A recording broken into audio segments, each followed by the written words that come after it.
Hello, everyone. Good morning, good evening, good afternoon. My name is Kannan Muthukkaruppan.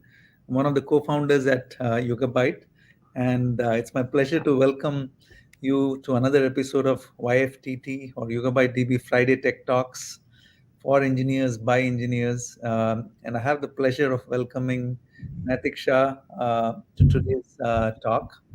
Naitik, would love for you to introduce yourself and also then get into the topic for today and take it away. Sure. Thank you, Kannan. Hello, everyone. I'm Naitik Shah, and I'm a part of the Customer Success and Services field team here at Yugabyte. Today's YFTT topic is YCQL Data Modeling in YugabyteDB. So let's go ahead and get started. Just gonna be able to see the slides. Yes. Okay, great. So here's the agenda for today. We'll start with the concepts of YCQL data modeling, followed by the basics of YCQL that includes the data sharding, uh, primary key, and a couple of those concepts. Then we'll dive into secondary indexes, followed by TTL, which is time to live, and tombstones. And then the last topic would be hot shards, right, or hot partitions. And then we'll leave some time for Q&A. We'll have a couple of demo sessions as well, one for the secondary indexes and then the other for hot shards. So let's go to the first one, right? So as far as like for those who are new to Yugabyte, we'll just give a quick one-liner as to what is YCQL.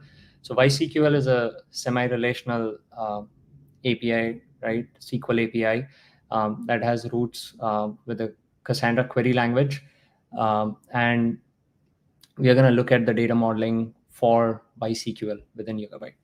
Now, as far as data modeling, of course, as far as the concepts, at a very high level, it all boils down to efficient data storage and retrieval, right? So Yugabyte being a distributed database, it's very important for us to look into how the data is distributed and how it's accessed as well, as far as the retrieval. So we'll look into all of these as well as a part of the session today. So as far as partition key, how they're spread across, and making sure that the queries are performant, right? And avoiding hot shards as well. Look into the basics of YCQL. So of course, primary key is the most important concept, right, for YCQL. And every table, of course, must have a primary key. If not, Yugabyte assigns an ID that is essentially the primary key. It identifies the unique row in the table, and it also governs how the data would be distributed, right? So now primary key itself has two components. One is the partition key. Now this is a required component, and the other is the clustering column. This is optional. So as far as both of these, partition key governs or essentially controls where the data would be stored across in the cluster. And then the clustering columns are essentially for the ordering of the data set itself, right? So just to add one more point here, right? As far as the sharding or the data distribution, while Yugabyte supports both hash and range sharding. Range sharding is not supported for YCQL. So all the tables within YCQL would be hash sharded only.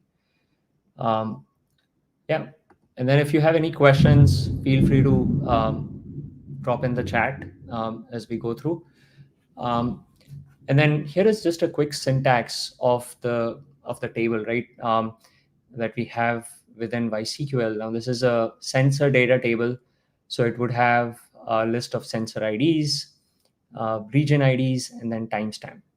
Now, in this schema, or the primary key here is the sensor ID and So primary key is a combination of both, as we saw earlier, right? Partition key and the clustering column. So sensor ID here is the partition key. And this is going to be important on how the data would be distributed, right? So essentially, we would have a high cardinality or a more unique column that you have in the table assigned as the partition key here. That way, your data is evenly distributed. The other column here is the timestamp. So you would have that as a clustering column because you may want to query it for a specific timestamp or even a range for the timestamp, right? The other example here is a composite partition key. So essentially, you could have more number of partition keys, right? Instead of just one here. In this case, we have sensor ID and region ID both combined as a partition key. So the hash value, as far as determining which partition the row is going to reside into, will be a combination of both sensor ID and region ID in this case. Clustering column in this case is still the same, just timestamp. And I guess instead of maybe, I think the reason for the extra nested parentheses in that syntax is otherwise by default, only the first column is used as the partitioning key and the remaining columns are assumed to be clustering or ordered keys. If you want to change that behavior and say, hey, no, I really want the first two columns to be part of a partition key, that's why there's a need to put the extra parentheses in the Cassandra dialect, which is our YCQL API.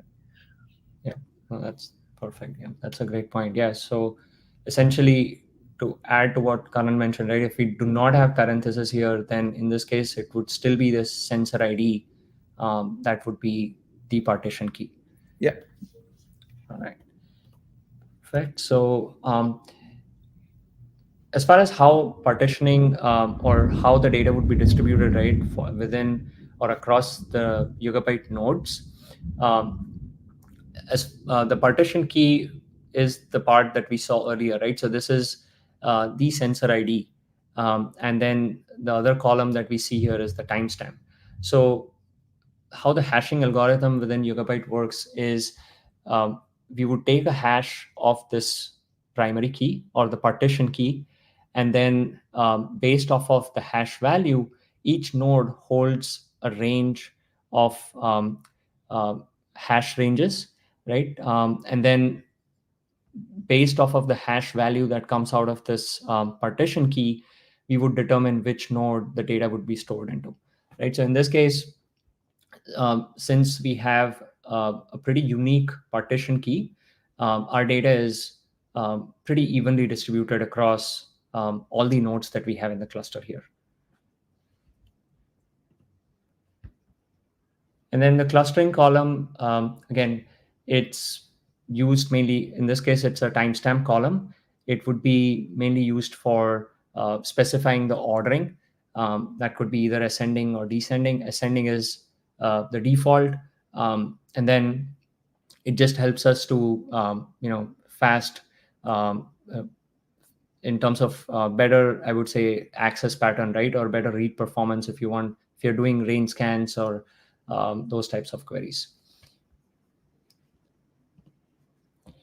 All right, so going into the secondary indexes now. So as we can see, the primary key based retrievals, right, are efficient.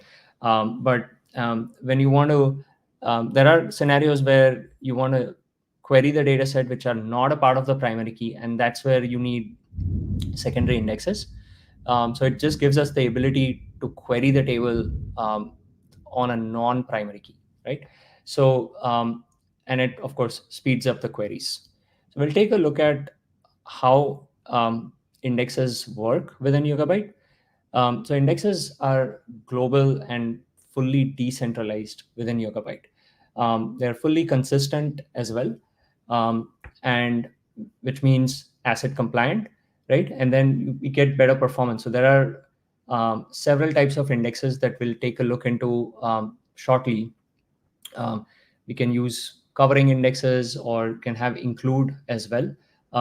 just to make sure that you add some of the other columns as well from the table within the index, right? So this would give you a better performance in the fact that you could either do an index only scan, just make sure that your query just has to go through the index and get all the data that it needs. It doesn't have to go back to the table, right, for any other additional columns. And then, of course, you could have multiple indexes here per table. So um, you can have, of course, one or more indexes, and they're all, again, consistent. They're all global, right? So I'll just add onto this point as well. So as far as indexes being global, they're implemented just like how we have Yugabyte tables, right? So the table implementation within Yugabyte DB is the same implementation that we use for indexes as well. So they would be all distributed and you know strongly consistent, right? So this would hopefully explain a bit better as far as how indexes would be stored. And the indexes would be stored just like how we have the tables stored or divided into multiple tablets. And again, we ensure that we have a two-phase commit, right? So these are strongly consistent. So for every write operation that happens on the table, you would have to write on the index as well, right? So the write won't be complete until the write is also done on the index table. So one thing to keep in mind when you have too many indexes is the added cost on the writes, right? So you have that extra penalty on the write operation, because for the client operation to succeed, you would have to not just write on the table, but also all the indexes that you have. Yeah, I wanted to mention a few points related to this because this is an important point. Like essentially, with Yugabyte's YCQL, you are getting a lot of some of the kind of guarantees that you are used to with relational databases and their indexes, right? Mhm. And fundamentally, uh, this is where place where it's different than traditional NoSQL databases, where whether you take Apache Cassandra, DynamoDB, Bigtable, where Mhm. uh, this notion of indexes, especially ones that are strongly consistent, isn't there. So often people have to work around it by keeping two tables at the application level, maybe one organized by uh, account ID and another organized by email address, right? Whereas when you have indexes at your disposal, it's just that easy. Keep a single table, and maybe that primary key is account ID, and you want to create index on email address or some other column. It's easy. You don't have to think about it. You don't have to think about the consistency guarantees. And one of the differences in Apache Cassandra, as an example, the indexes are stored local to each node, and they are not truly global indexes, and which has a few implications. You can't do things like put a unique constraint on your index. And even worse is like if you're trying to read through an indexed column, you have to hit the indexes on each of the nodes and do a scatter gather read, as opposed to a truly global index where you have to only go to the corresponding index entry and pull the records out. Maybe you have to do one extra hop to the main table, but that's about it, right? Yeah. And I think some related questions is there a general recommendation on how many secondary indexes can be created on a table before write performance is really affected? So, uh, in general, Yugabyte scales linearly, and even if there are five indexes on a table and you're inserting a row and those five indexes have to be updated, while it adds resource overhead, but you can't beat the laws of physics. You do want your index entries to be persisted, replicated, and so on. Uh, the, the thing to note though is those updates to the multiple indexes happen concurrently. So it doesn't necessarily add latency, but it adds work, and that work is done in parallel. It adds some latency the moment you add one index, but then going from one index to two index to three index, because the work of index maintenance is done in parallel, it doesn't increase latency, but of course it increases resource requirements to make those updates happen. And then it's a little bit of a hard question, like, is there a best practice? I would say it should be guided by the application. If your application really needs to query along 6 different dimensions, then you have to create those 6 indexes. So uh, you know, and you just, yeah, take the cost on the writes, but it's a scalable system, so you can add more capacity to till it meets your requirement. Right. Yeah. No, that's great. Yeah. Thank you, Kannan, for adding the index. Yeah, the Cassandra index as to how it works, and of course the global Absolutely. interface with it. Yeah. Let's keep going. All right. So yep. So the types of indexes, I think we'll just go through this quickly before we hit into the demo. So we have an employee table here, pretty straightforward, right? ID is the primary key, and then some of the other columns here. And one other thing to note here is you want to make sure that the table has been created with transactions enabled as true, because in YCQL there is also an option to have these set to false. Right, so by default, any table that we create, it's without transactions enabled. But for indexes to be created on any table, you want to make sure that this is enabled to true. As far as different types of indexes, we'll just go through each of them in the demo. It's a unique index, and then the partial index, and a covering index.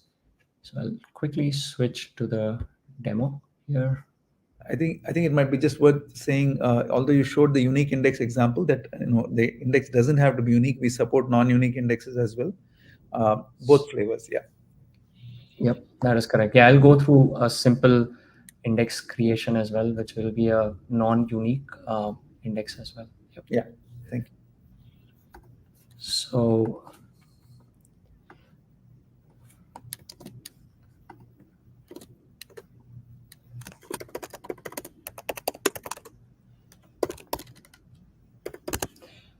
I have the same table here, and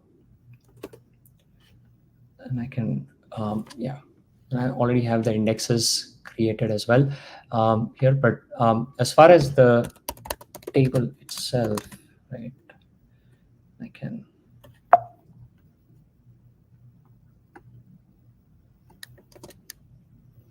do a quick drop index.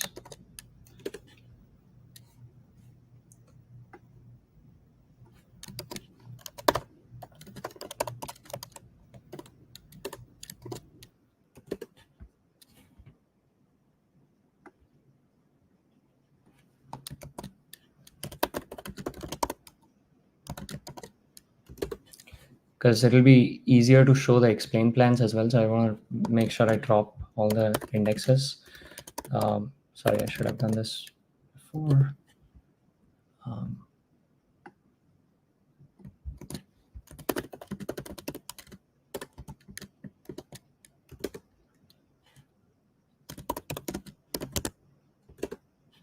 All right, so this is the table that we saw earlier in the example, and I have a few records in the table, about 10 records, and I can expand this for now. So as far as explaining about just a simple index, I can do an explain. Let's say I've here my primary key or the partition key is ID. So I'm gonna run a query which says, get me all the employees within the operations department. And as you can see here, it does a sequential scan, which means it's a full table scan. It's not using any indexes because there are none right now. So let's create a simple index here just on the department. And you see that we are adding the department column here. And once the index has been created, we'll just rerun the same exact query that we ran earlier. And you should see in the explain plan that it's going through the index scan. Now here, it is an index scan just because not all the columns are in the table. It still has to, since we are trying to pull everything out of the employee table, it still has to query the table itself to get the data. The next set would be, so this would be a non-unique index as well, right? One example to show is Can we try the same explain but just select the ID? Yep. Um, Yeah. Yeah. Uh,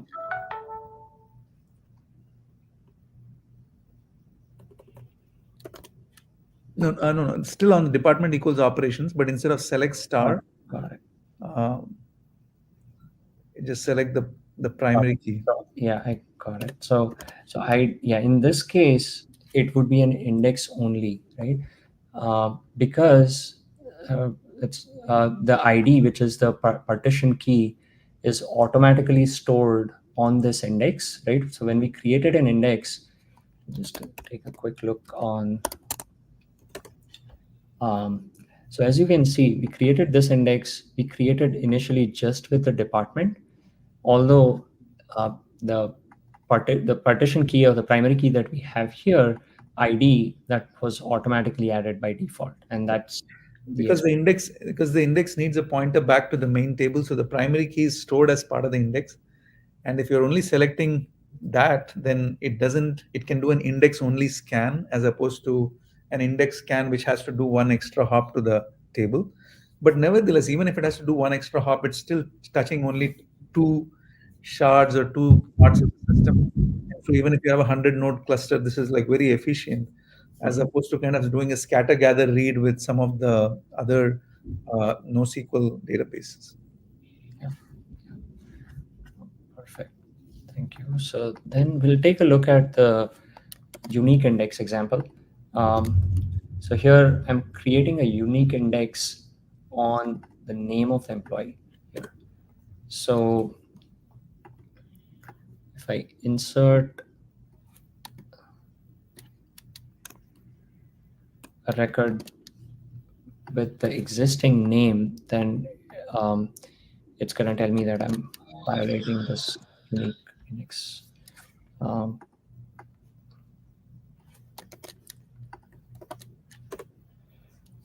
so here I try to insert this same name or the row with the same name here, Brett Johnson, and it says duplicate values are not allowed in this unique index. So that's that. On the partial index, we'll take a quick look at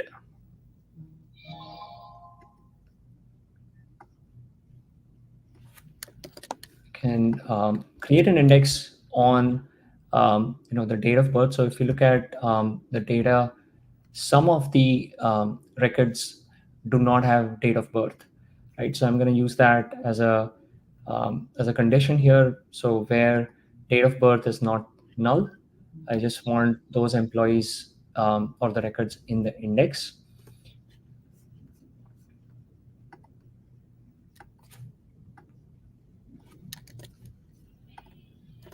And then without the explain itself,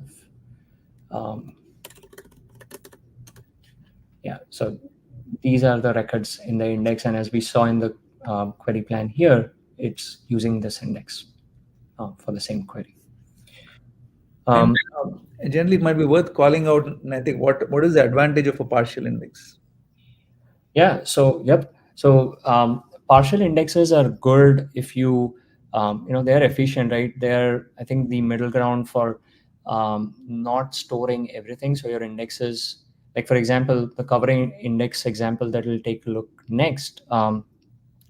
If you don't want the index to be that large, it's small enough for the query that you need, plus efficient, right, in terms of the performance. So it's a good balance between, I would say, the size of the index and performance, right? So that's where you can use some of these partial index or even expression indexes are not supported in YCQL, but essentially partial index.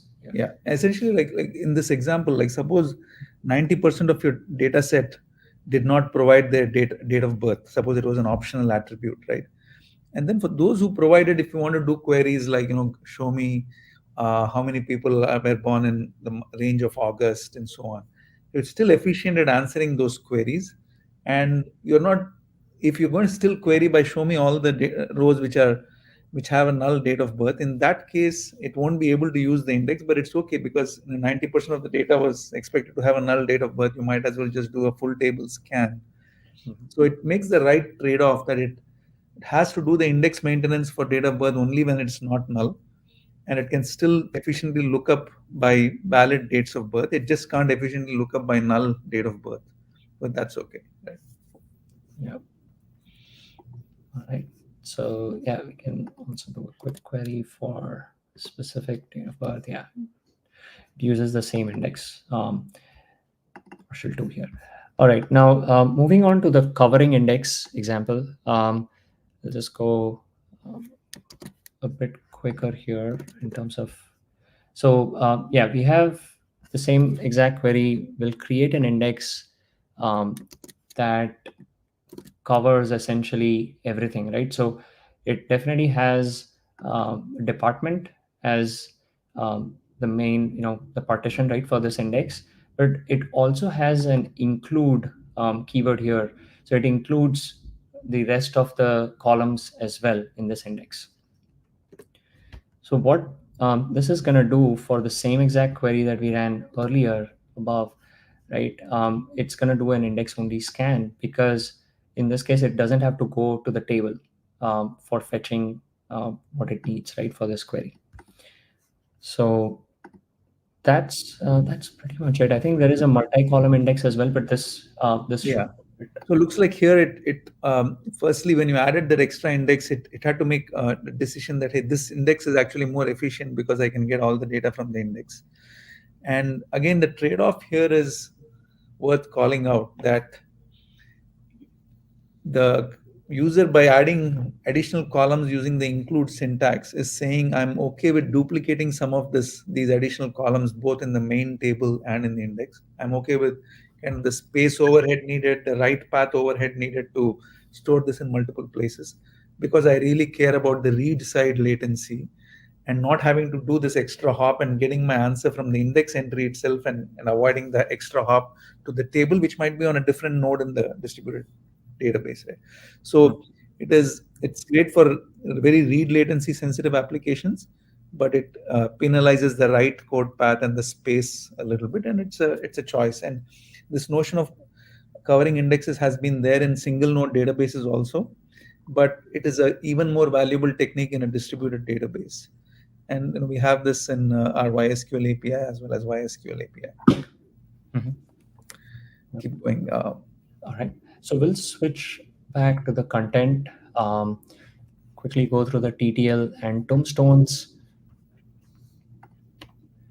So there are two types of TTL mainly, right, within YCQL. So TTL is nothing but time to live, and it's a property that can be specified either at the table level, which on a key value basis within DocDB. That's how it's stored, or you can have it defined also at the row or the column level. And these are the syntaxes that we have, right? So this would be for, you don't have to explicitly delete anything. As soon as the TTL for that particular row reaches 0, it's going to be marked as a tombstone, or it's going to be essentially be deleted. And we also have this amazing feature, right, within Yugabyte, which is the automatic or the file-based expiration, right? So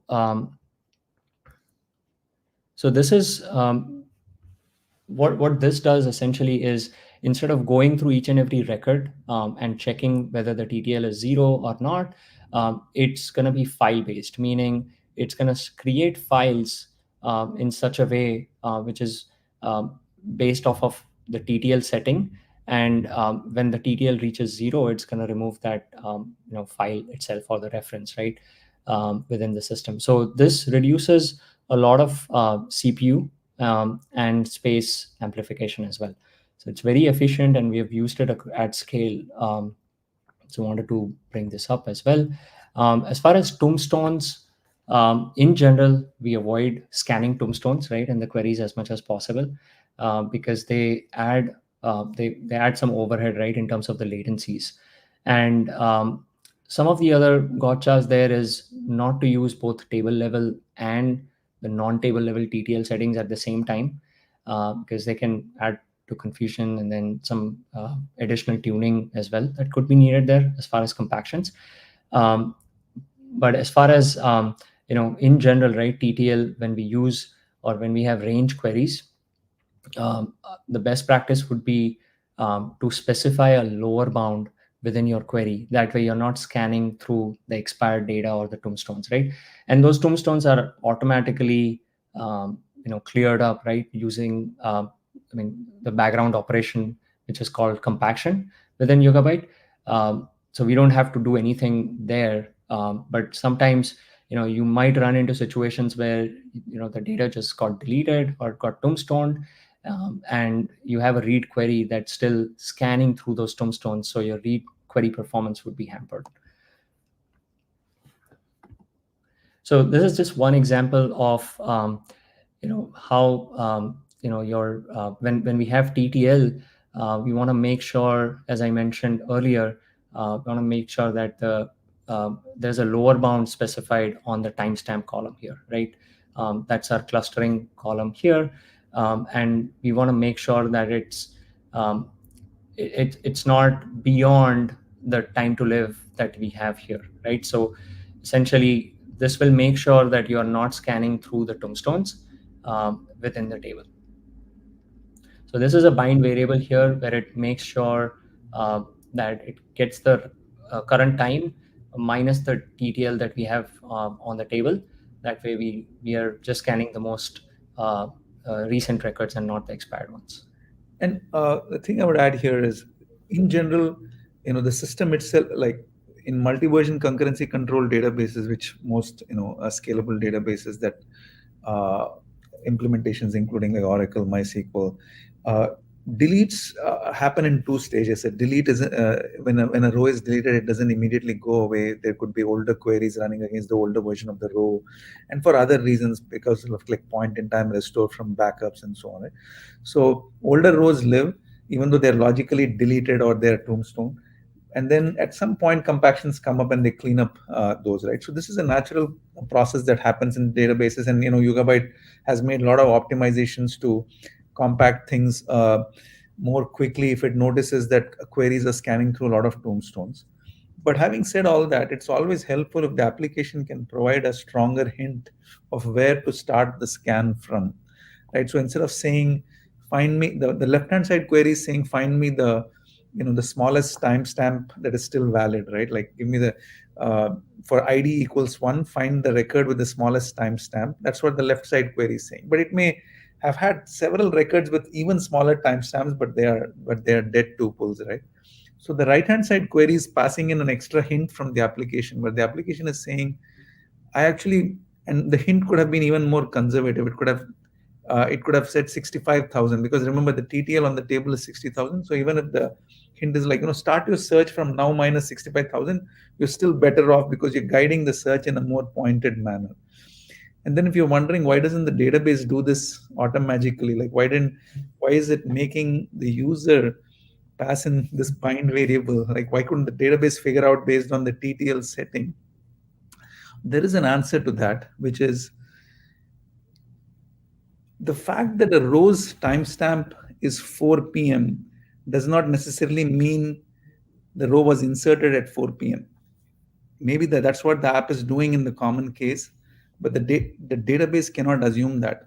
A row inserted at 4 p.m. could have a timestamp value of 5 p.m. So the database can't really make an assumption about the TTL being linked to the value of this column.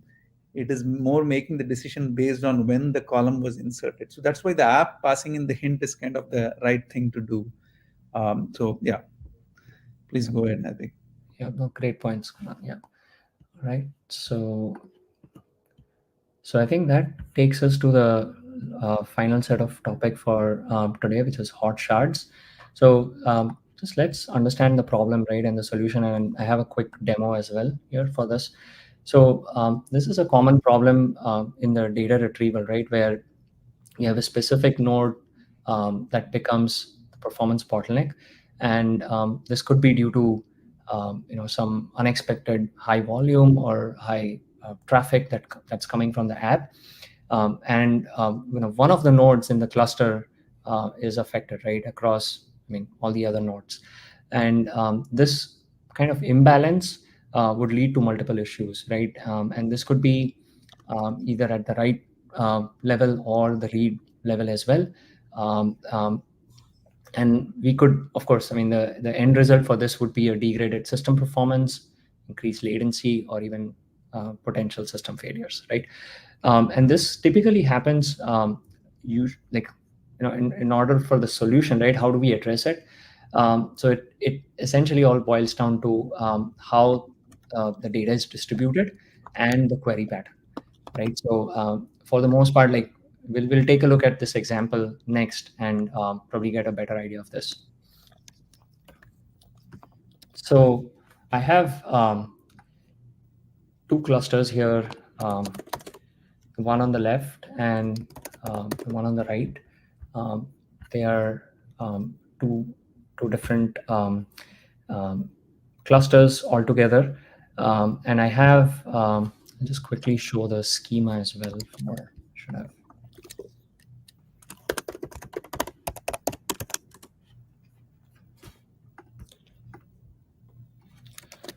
So I have the same exact table across both.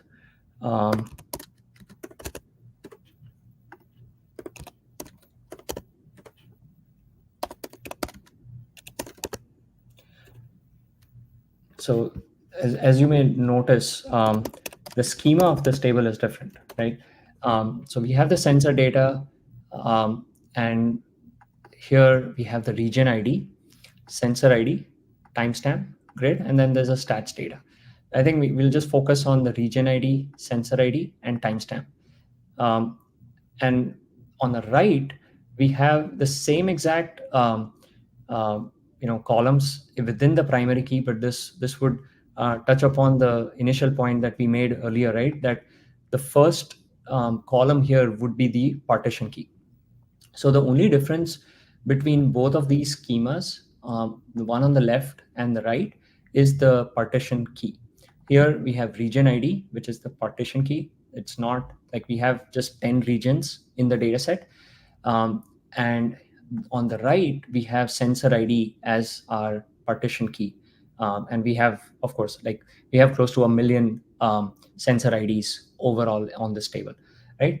The data or the sample data between across both the tables is exactly the same. We have 1 million on both of them. And we also have a workload running currently, right, on both of these. So on a normal day, for example, like we would see, there are reads happening, as you can see, live, right? And pretty much equal reads that are happening right now. And the workload is pretty stable in terms of the selects. And on the right, on the universe that we have for the write schema, or the one on the right side, we have similar thing. We have some workload running, which is again pretty much evenly distributed. So on a normal day operation, right, you would see literally no difference. You would say, all right, whether both the schemas work just fine as far as the application being able to access.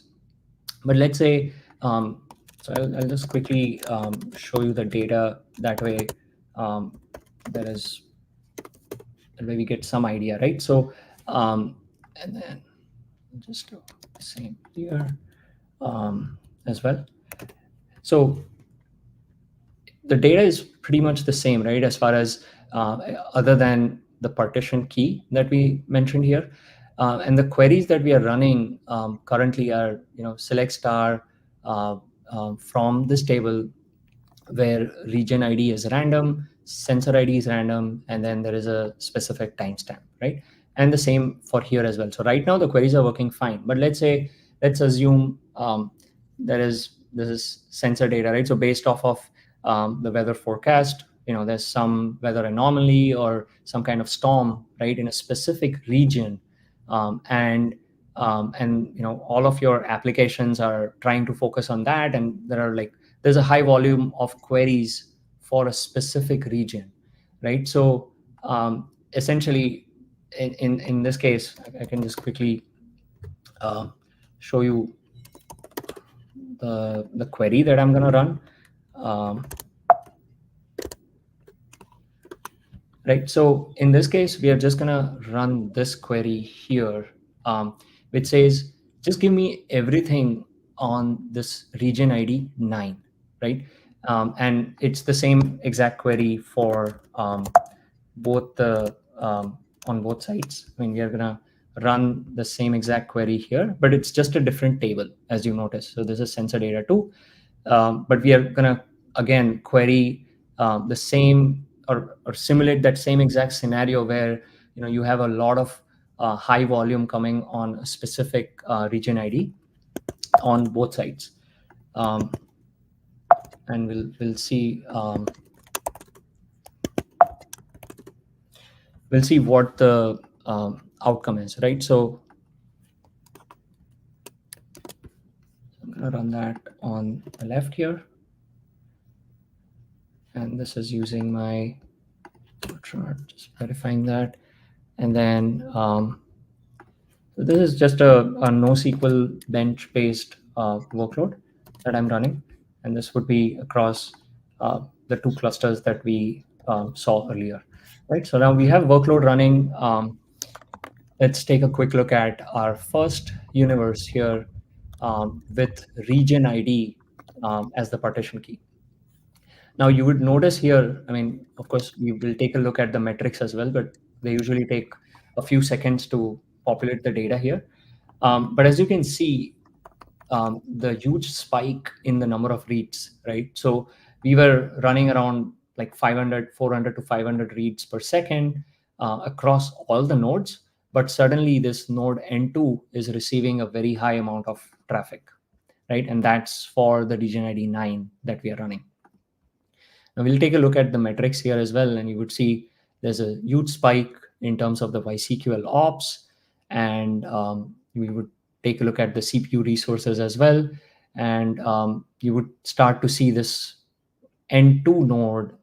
We can take a look at the outlier nodes here. So this gives us the average, which is like 20 or 21%, which doesn't seem that bad. But if we look at the outlier nodes, it should show us a CPU utilization on a per node basis, and it shows us the outliers. So in this case, we clearly see the N2 node getting differentiated, right? Because it has the highest CPU utilization, close to like 35 or 40%. It may go higher as well. It's still populating.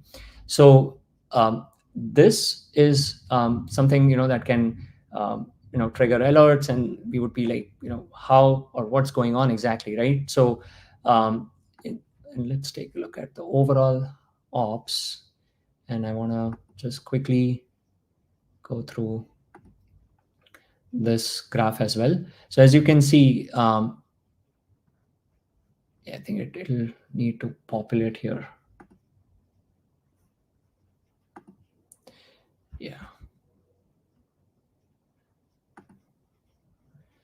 But yeah, this graph clearly shows the high CPU spike, and which is not expected, right?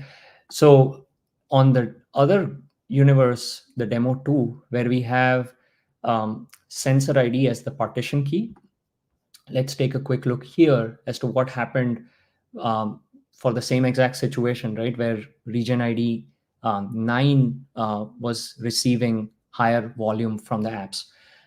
We see equal distribution or almost equal distribution, right, of reads across all the nodes.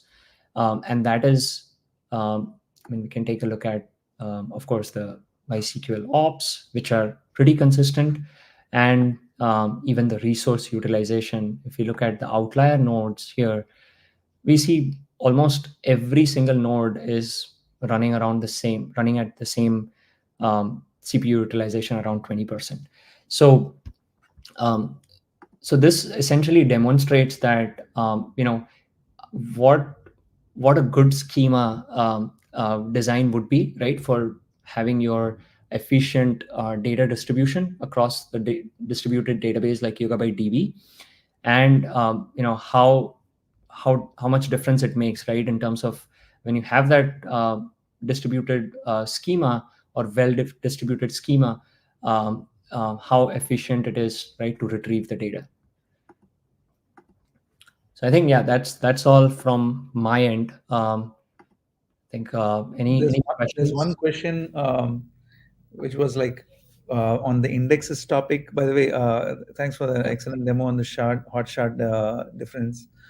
sure. So the question was, are kind of covering indexes and partial indexes, can both those techniques be combined together, or are they like mutually exclusive? Yeah, so essentially, I mean, a covering index, right, would be a larger subset, right, of the partial index, because when you have a covering index, you are essentially including all the columns that you have. So Yeah, I basically think, they're kind of independent concepts. So I yeah, could say that in my index I want to include these five other columns, but also have a where clause saying, but create that entry only if date of birth is not null. So these are independent concepts. You should be able to combine the two concepts. So right. yeah. So that is possible. Yeah, exactly. Yep. Yeah, thanks for staying online, even though we went about 15 minutes over. But this was a broad topic, and I think you touched upon a lot of good points, and we can do many sessions on this. But I hope the audience got a flavor for the things you can do with Yugabyte's, Cassandra inspired or Cassandra compatible YCQL API. And thanks for joining in. See you another week next week on another episode of the YFTT Tech Talk. And over to you, Naitik, for closing comments. Sure. Well, thank you all, and looking forward to speak to you guys again.